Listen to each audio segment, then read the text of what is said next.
I have done tapas. I have personally done tapas. I have also gained some tapaf phala. I'll give you 50% of it. You have also done some tapas. You have some fruits that you have gained from that tapas. I have also done tapas. I'll give you 50% of my tapas. You take that, and if that fulfills, achieve what you want to do in your tapas. But for that, you have to be transparent. You should tell me what is the goal of your tapas. Tell me who is it that you want to marry. She is shy. She does not want to tell the name of Shiva. So she looks at her Sakhi. And she, when she looks at the Sakhi, then the Sakhi tells, she wants to marry Pinakapani. She wants to marry Shiva, and that is whom she is doing this tapas for. And she also beautifully tells, when Parvati arrived at this spot, she planted some trees.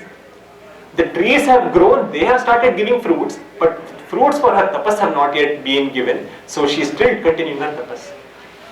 Then he is confused. He looks at Parvati, like the Sakhi, the friend of Parvati who has come with her. She is telling that she wants to marry Shiva. Now the Brahmana turns towards Parvati and he asks, is she telling the truth or is she joking? Parvati does not understand and she is a little confused. Then the Brahmana tells, see, I know Shiva. I know Shiva. I don't know if you know Shiva, but I think I know Shiva. And I don't think you want to marry him. I'll tell you the reason. Because see, according to my knowledge of Shiva, he is not the right choice for you. Because let us say you finally decide to marry Shiva. Then remember this, during your marriage, you have to at some point do pani grahana, where you have to hold his hand. But do you know that that guy wears, and there is snakes slithering all around his hands? Do you think you'll be brave enough to touch his hand with all those snakes, showing their fangs at you? You won't be able to. You are a princess. When you come for the marriage, you'll be dressed in silk garments. Do you know what Shiva wears? He wears Gajacharma. He wears the hide of an elephant, and if you are unlucky, he may use a fresh hide which is dripping blood, and that all that blood will fall on your silk garments. Do you think you'll be able to witness that scene? You wear golden ornaments, Pa. You wear all beautiful ornaments. What does Shiva wear? Snakes, if not skulls. You are born in a palace where you have been delicately brought up. He lives in Smashana. He is a Smashanavasi. Do you think your delicate feet can walk in the places where that Shiva walks? You can't.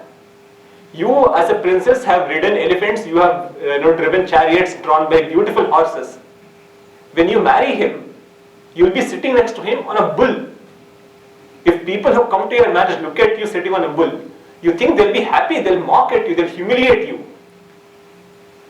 So, and that person, do you know, he does not have parents. He's an anatha, he does not have parents. Do you want to join her? You are born in a great family. You want to go and marry that person? What is this, Parvati? If I had known that you were trying to marry Shiva, I wouldn't have come here. Your penance is not the right thing. You are doing penance for the wrong reasons. Now I told you that Daksha had humiliated Shiva 2 times before. Parvathikalyanam is a story of callbacks and repetitions, because whatever this Brahmana is telling is exactly the same things that Daksha had told them, but with more intensity. The Brahmana is telling it with more intensity. So Daksha had already said this. When the Brahmana recited all these things, those memories from Sati's Janma came back to Parvati, and her anger became intense. But she controlled her anger. And once he was done talking, she turns towards the Brahmana and tells, you told you have done tapas, right? You told you have gained some tapaf phalam. Who offered you the tapaf phalam? You don't know Shiva Tattvam. You are insulting Shiva. And how should I expect you to know anything about Shiva and gain anything about tapas if this is how you want to talk? What did you call him? You called him poor. You called him someone who does not have riches. He is called Ishvara because he gives Aishwaryam. He gives wealth and prosperity to everyone. That's why he is called Ishvara.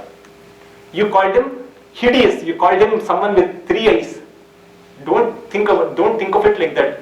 Omkara took a human form and it had 5 heads. Sadyojata, Vamadeva, Ishana, Aghora, and Tatpurusha, and those 5 Panchamukhas became Shiva, and those 3 eyes that you are talking about, they are Surya, Chandra and Agni.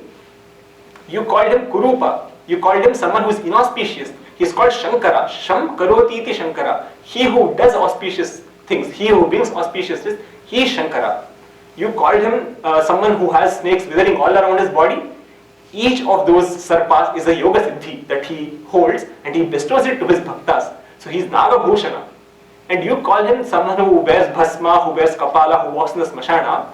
He is the reason for laya, the destruction of the world. And when a person perishes, all that is left of him is the bhasma. And everything that the person has done in this life is encased in that bhasma. And that is why he picks it up, telling that I will remember you, I will remember what you have done, and I'll give you the respective fruits. That is why, even when he is performing the dance, the great Tandava, the Devatas come to see if that bhasma from his body will fall down so they can pick it up and apply on his face, on their faces. You told that he's a Gajacharma, he wears the hide of animals, he rides a bull. But let that be, he is Akhilandakoti Brahmanda Nayaka. Even if Indra, who is wearing all the ornaments, good garments, if he's sitting on the Airavata and he comes, when he comes in the presence of Shiva, he gets down from that Airavata and he comes and salutes Shiva. So she goes on telling Shiva Tattvam in detail to that Brahmana and telling that you don't understand Shiva Tattva. And finally she tells, see, there is no point in trying to persuade someone who has already created a negative impression about someone. I feel that is not going to help. Also, while it is a sin to talk ill about Shiva and Shiva Tattva, it is also a sin to be a spectator and a listener to the Shiva Ninda. So I don't want to be part of that sin. So I don't want to be part of your Shiva Ninda. So I don't want to be here. But you are an Atithi, you are a guest. It is wrong to tell a guest to leave. So you stay here, I will leave. So this is what she tells. And she's facing the Brahmana and she starts turning away from him to walk away. In the corner of her eye, she sees the form of the Brahmana transforming. And as she turns, part by part she sees some of his, he's a Vriddha Brahmana, he's holding a stick. The stick becomes a Trishula. He is wearing a old panche and that becomes the Gajacharma.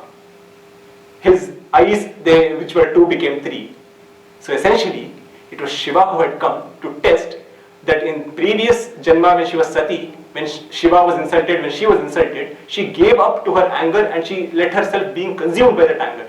He wanted to test if she is the same or she has gained control over her anger. And this was the final test. Though she did not know that her tapa her austerities had come to fruition, he had arrived finally to give the final test. And she realized as she turned that it is none other than Shiva.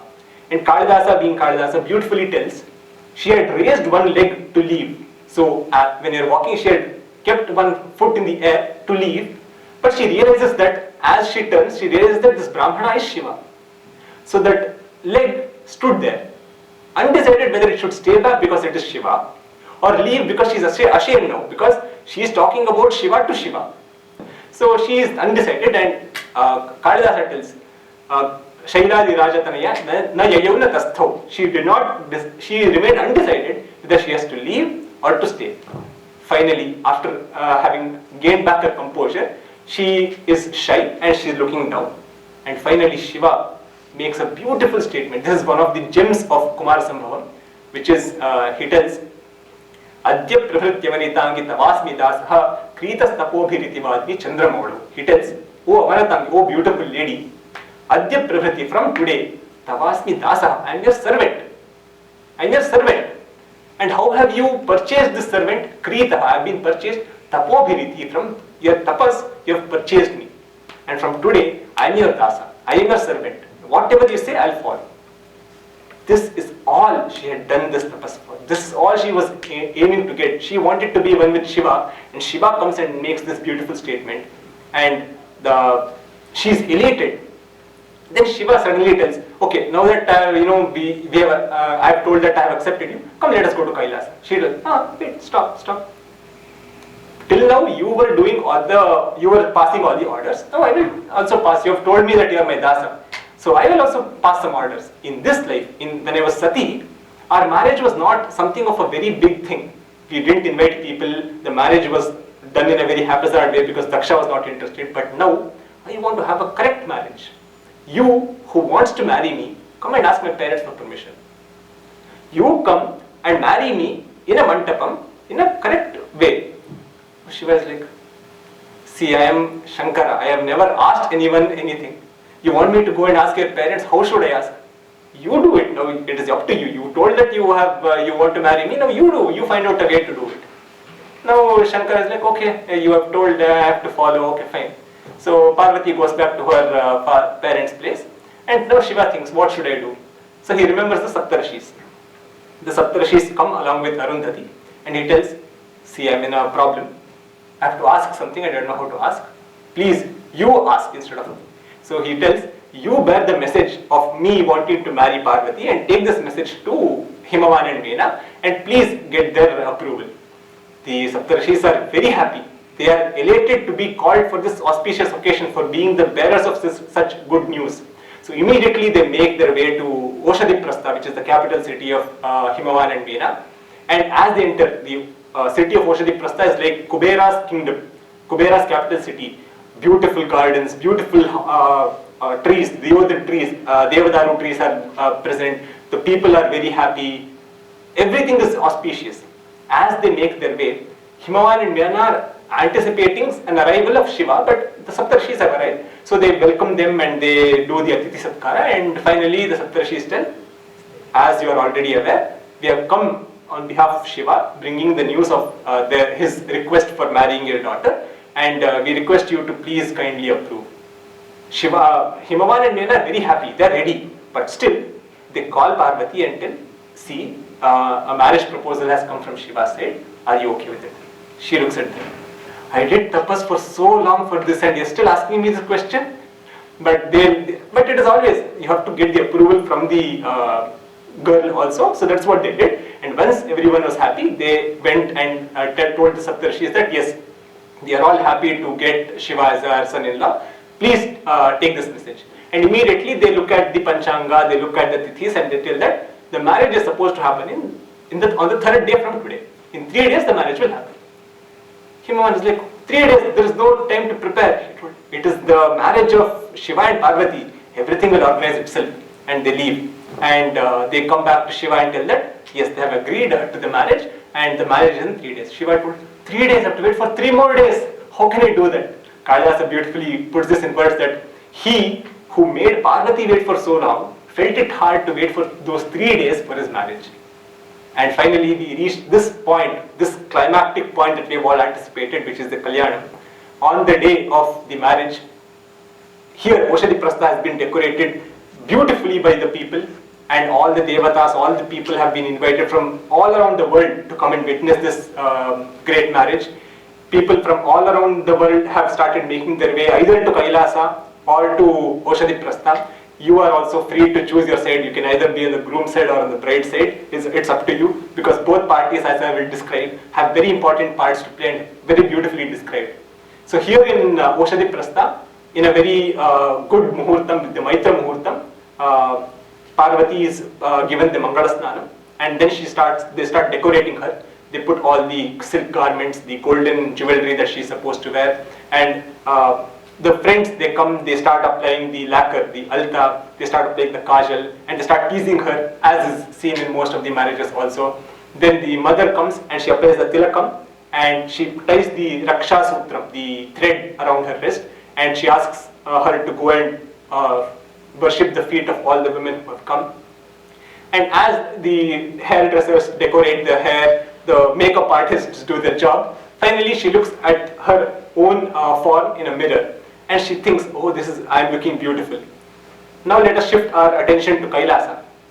Shiva is sitting in his place, same attire, no change, and Saptamatrikas, they come with all the beautiful ornaments and garments that they intend him to wear. Shiva looks at it, he touches it and he tells, yes, please, I won't use it. He just touches it to not make them feel bad. And he tells, my Swarupam as is correct, but I will create a form that other people can see and feel happy. So he transforms his existing form in a way that the Gaja Charma becomes a silk garment, the Kapala Mala becomes a crested jewel and necklace, the snakes become Nagabhushanas, the golden ornaments, his mated hair becomes a Kirita, but the Chandra remains to be there, because Chandra is a beautiful ornament in itself, so Chandra remains to be the same. His third eye becomes a Tilaka, and his Bhasma becomes the sandalwood paste. And in this way he transforms himself into a bride that no one had ever seen Shiva as. While Parvati looked at a mirror to see how she looks, Shiva brings out a sword and he looks at his reflection in the sword and sees, okay, I'm looking good, and he is ready. Vishnu, Brahma and all the devatas are on the groom side with Shiva, and they bring him to Nandi, who is also decorated beautifully with a golden cloth, and they make him sit on top of Nandi, and the Shiva Ganas are leading this party, the groom's party, with all the musical instruments and shouting slogans and singing songs, and the huge party of the groom is making its way from Kailasa to Oshadiprastha. And here in the city, the arrangements have been made. Himavan is waiting at the entrance of his capital city to invite and welcome his son-in-law. And as the people make their way into the city of the Himalayas, Kalidasa's greatness again comes into picture. Everyone in the city knows that it is Parvati's marriage. Everyone knows that Parvati did a lot of tapas to find this or for this person.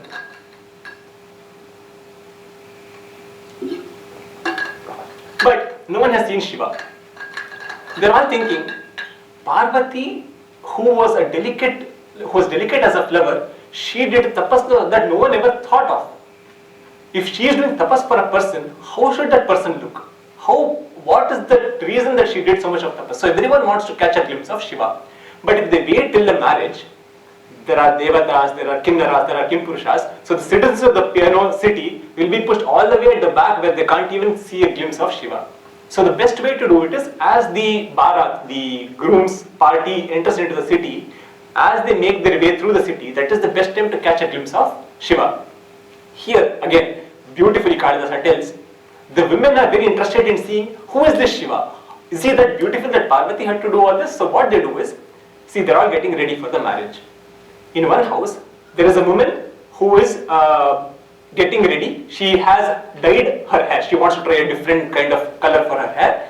So she has dyed her hair. She has gotten ready. Last minute, she has decided to dye her hair. The dye is still wet and she is waiting for it to dry. But then she hears the noise that is coming from the procession and she immediately runs. And the dye drips all over the floor, all over her dress, and she does not care, just to catch a glimpse of Shiva. In another place, there are women who are applying kajal, the eyeliner, to each other. As Shiva's procession comes close, the lady on whom the eyeliner is applying, she turns and the kajal goes all the way through her face and she's not worried. There is another person who is wearing her skirt, which is very heavy and with embroidery and all that, and she has not tied it correctly. And when she hears Shiva is coming, she runs and her skirt starts slipping, so she holds it in one hand and opens the windows to see where is Shiva and who is Shiva. There is another lady who is wearing her jewelry. Her husband has gotten her a brand new necklace made out of pearls, and her Sakhi, her friend, is trying to tie that necklace around her neck, but she runs and that necklace falls apart and all the pearls fall around, but she is not worried. She wants to go and catch a glimpse of Shiva. So in this way, Kalasa beautifully tells that the people of the city are eager to see who this Shiva is, and once they all come and look at Shiva, they think, she did the right thing. Her tapas was perfect. She needed that much of tapas to get a husband like this Shiva. And they're all in that state, and even the husbands who were initially troubled that their wives are not paying attention to them and looking at Shiva, they feel, if someone like Shiva is coming, who will look at us? They'll all be interested in looking at Shiva. So in this way, Shiva makes his way to the city where Himavan is all waiting with his relatives, and they welcome Shiva. They do all the Pada Puja and they welcome him. And Shiva and Parvati do their respective pujas. He does the rituals respective for the boy, for the groom, and she does the Gauri Puja. She herself is Gauri, and Himavan thinks she herself is Gauri and she is doing Gauri Puja. She is inviting herself and she is worshipping herself. This is such a sight to behold. There is a custom in Himavan's family that during the marriage, the bride should wear the ornaments that the groom sends. But the people in her family, they start telling, he is a poor beggar, what will he have? At this point, they are all trying to humiliate Shiva that he cannot send any ornaments. And Parvati is thinking, I have proved to everyone that Shiva is great, but still they start doubting Shiva. How should I try to evade this? At that point, they listen to the anklets, a very familiar anklets of a woman Who is this woman? She is none other than Lakshmi Devi. So Lakshmi Devi comes and she brings the ornaments that Shiva has sent, and she comes. Here is a very important thing, that doing Shivaradhana brings Lakshmi, because there is a very famous Shiva Tandava Stotram that we all know. In the last shloka they say, Pujavasana samaye dashavaktra geetam yashambhu pujana param patati pradoshe tasya sthiram ratha gajendra turanga yukta Lakshmim sadaiva sumukhim pradadati shambhuhu. If you worship Shiva, Lakshmi will always come and give you prosperity. So this was a live indication that having worshipped and been so close to Shiva, Lakshmi came herself to give the ornaments to Parvati. And after this, both the parties are brought to the Mahavedika, the main stage, and there is a veil, that is a cloth that is placed between the bride and the groom. And as all the people come together to celebrate this, the Purohitas, they start telling Sumuhurta Savadhana, Sulagna Savadhana, Shri Parvati Parameshwara Dhyana Savadhana. And as they say, all the people, they start throwing flowers and akshata at this bride and groom. The veil is lowered and they both exchange a garland.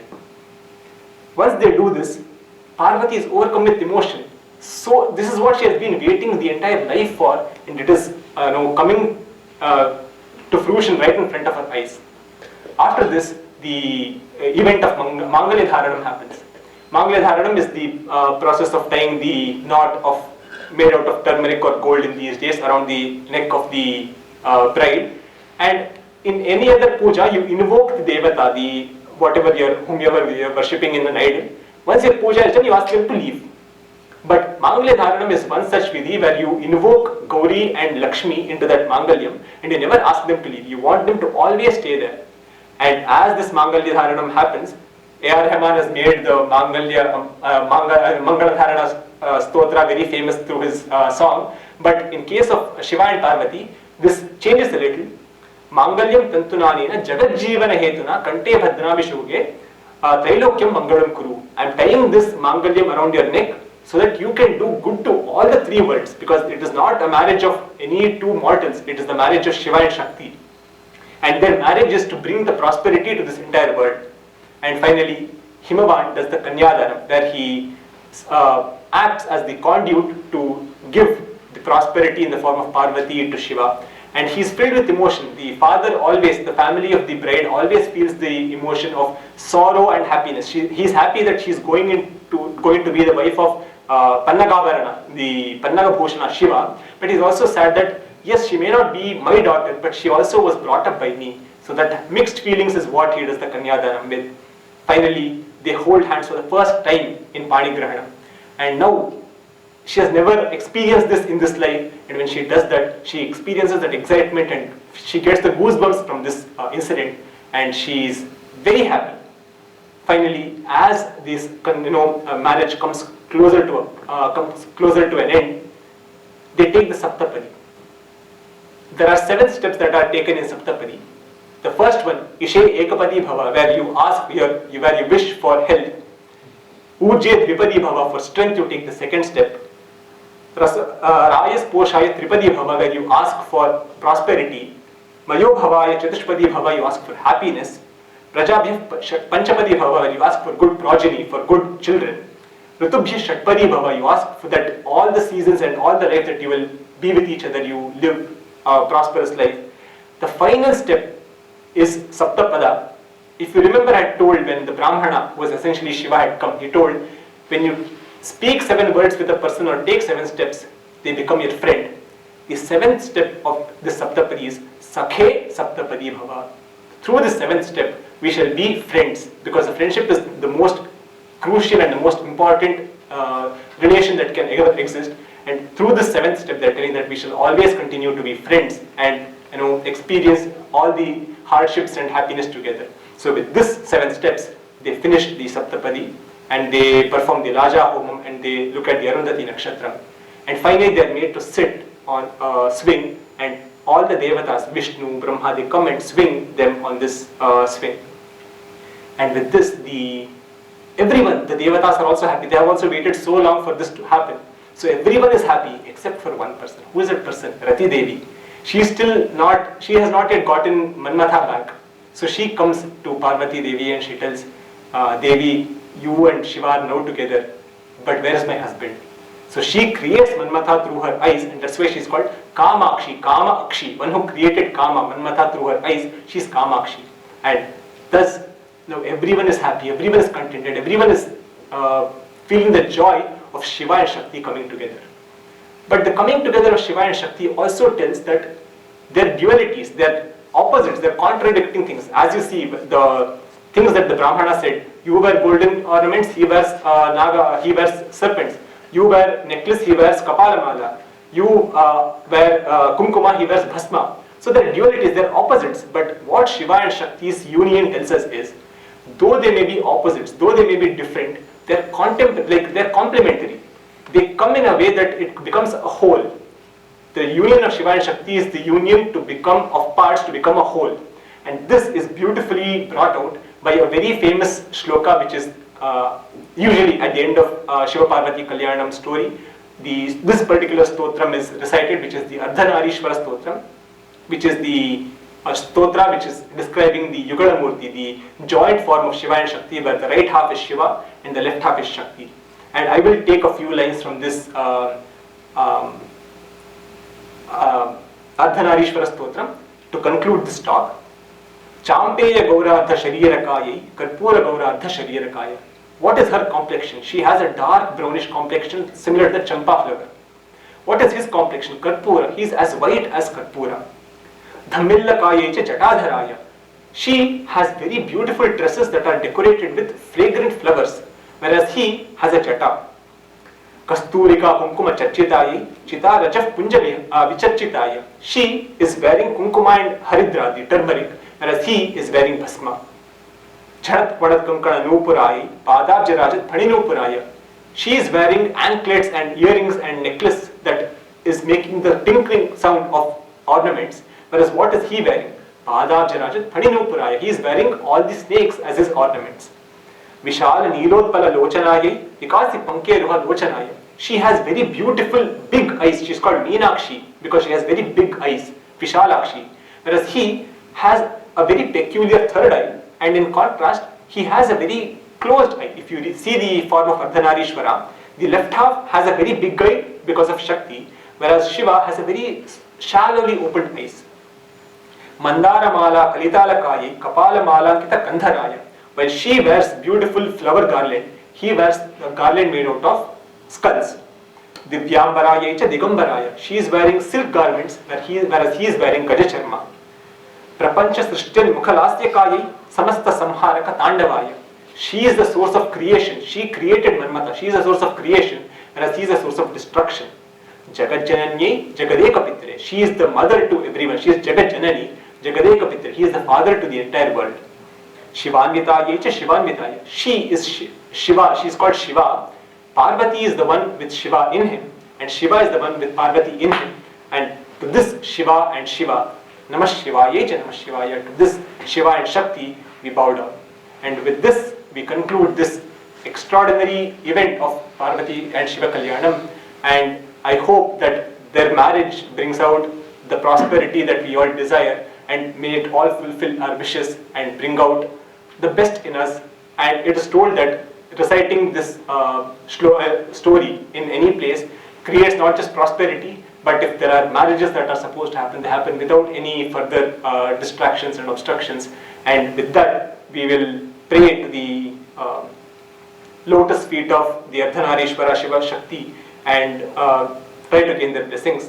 Sarve bhavantu sukhinah, sarve santu niramayah, sarve bhadrani pashyantu, ma kaschid dukkha bhag bhavet, kale pashyatu parjanyah, prithvi sasashalini, tesho vim shobharayitha, brahmanastantu nirbhayah, swasti prajabhyah paripalayantam, nyayena margena mahim mahisha, ko brahmanebhyah shubhamastu nityam, loka samasta sukhino bhavantu, loka samasta sukhino bhavantu, loka samasta sukhino bhavantu. Har Namah Parvati Pataye, Har Har Mahadev. Ram Ram Ram.